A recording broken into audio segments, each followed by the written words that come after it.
There's a lot the right has done intellectually, but intellectual change and development is useless when it isn't acted upon.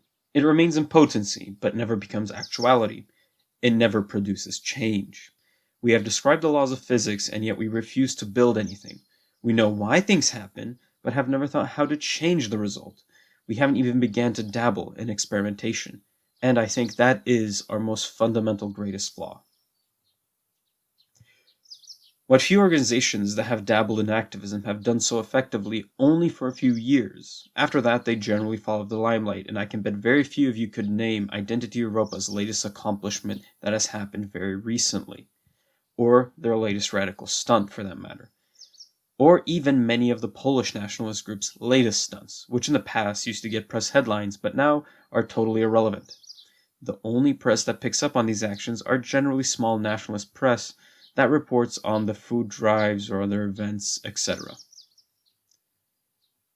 The reason for much of this may in fact be that many think activism requires taking these massive risks and putting life on hold, living the ideology, so to speak, and this will, for many reasons, turn people away from activism. This has caused us on the right and third wing to be totally apathetic in action. And what is worse is that we don't even have the faintest clue on how to theoretically categorize action. This is what I'll try to address with this video. So, political action. Activism can be divided into two general forms, pro-action and anti-action.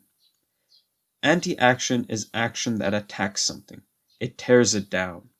It is the act of silencing opposition through deplatforming or harassment, the act of destroying one's livelihood, socially ostracizing them, such as using the word racist, sexist, so social or economic terrorism. It also seeks to prevent the opposition from acting, and as such induces a sense of fear in the opposition. Contrasted, pro-action is action concerned with promoting an idea, establishing new territory, and telling people what to expect and think. Pro-action is akin to the Pride marches, the BLM marches, the BLM and Pride riots, etc. It is the exposing of ideas assertively in the world. Few realize this, but this is how the Independence March in Poland started, with clashes with police, and yet it gained support. When we look at the left, they tend to use anti-action, and it might seem they use this exclusively. However, they very readily use pro-action, such as the riots, pride marches, and most importantly, all forms of education. One must be very wary, for if he uses too much anti-action, the movement loses its clarity, and people will no longer be drawn to it, as it's simply reactive and no longer proactive. It is like having a circle, except once you start using only anti-action, the definition of the circle ceases to really have any consistency. Instead, it falls apart and eventually dissolves. Now that we have established pro-action versus anti-action, we must also divide action into pragmatic categories. These two groups would be daily activists and organizational activists. Organizational activists are those that form the elite of the activists. They are often those who do this semi-professionally and commit much of their life to this movement. They are the ones who make the personal sacrifices and are often the most experienced. They have connections with lawyers, businessmen, are capable of garnering funds, organizing mass events, etc. But most importantly is they are experienced. It is these people that then set out to make it possible for the daily activists to do their thing. They provide them with materials to print online, advice on forming groups, legality of activities, and legal support if needed. Advice and how-tos, as well as DIYs, access to right-wing networks and forums, etc. Compendium and archives of data knowledge that anyone can use on the right. Archives on their enemies, archives on the threats, and general advice how to get around legal issues. However, daily activists are activists who are your everyday citizen. They are the gray man, they are Joe, they are Jane. They are often afraid to resist in any way, feel isolated, don't know who they can trust.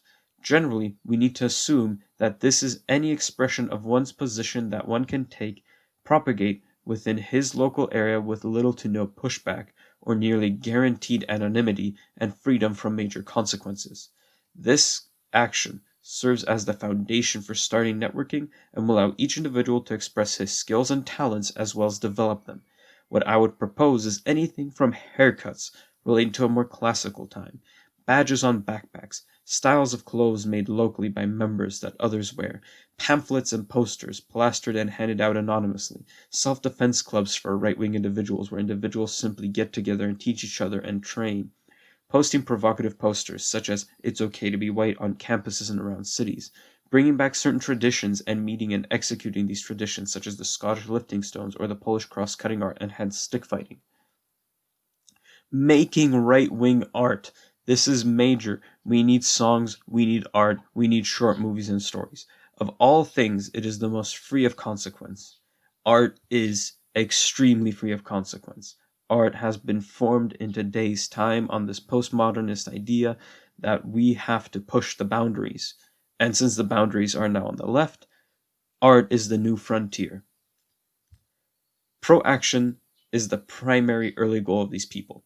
So anything that promotes nationalist ideas is preferred. Anti-action is a late goal, relating to daily activists becoming an established norm in a region. But then what? Well, this is what I tend to rant on about in comment sections. Escalation. Escalation is a means by which activity organizes and escalates. Say we have a region with the ample daily activists who have managed to gather 15 hardcore activists. These people would then form a chapter or become a sister organization to the main organizations in the country. If we have achieved major success, we can begin organizing mass pro-action. If this pro-action is met with anti-action from either the state or the left agitators, then escalation is at hand.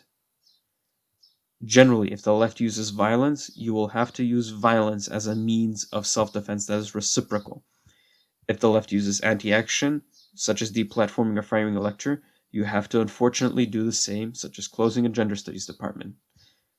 Or, better yet, getting leftist orgs defunded, fired. You have to find legal hooks on them. There's 100% chance that you can definitely drag them through the courts. Even if they do not get convicted, you making them pay legal fees is still going to turn them away. And so on. The idea is that the response must be escalating, and setting the stakes constantly higher.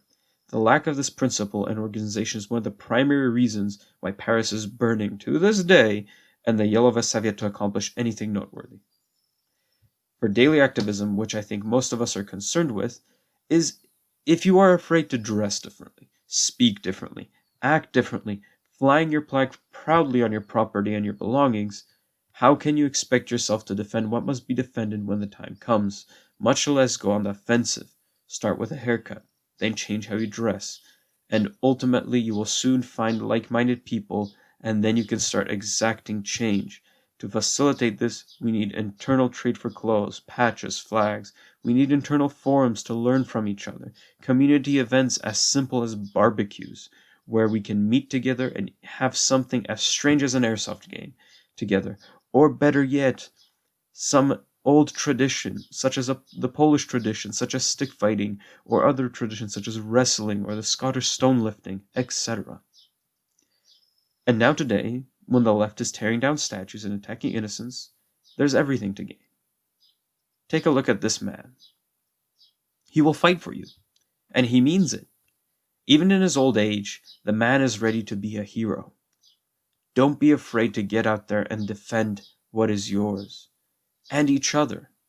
If the right wing in the West organizes and gets out there and defends the native people, defends their people, your people, when no one else will, defends your history when no one else will, who do you think the people will trust?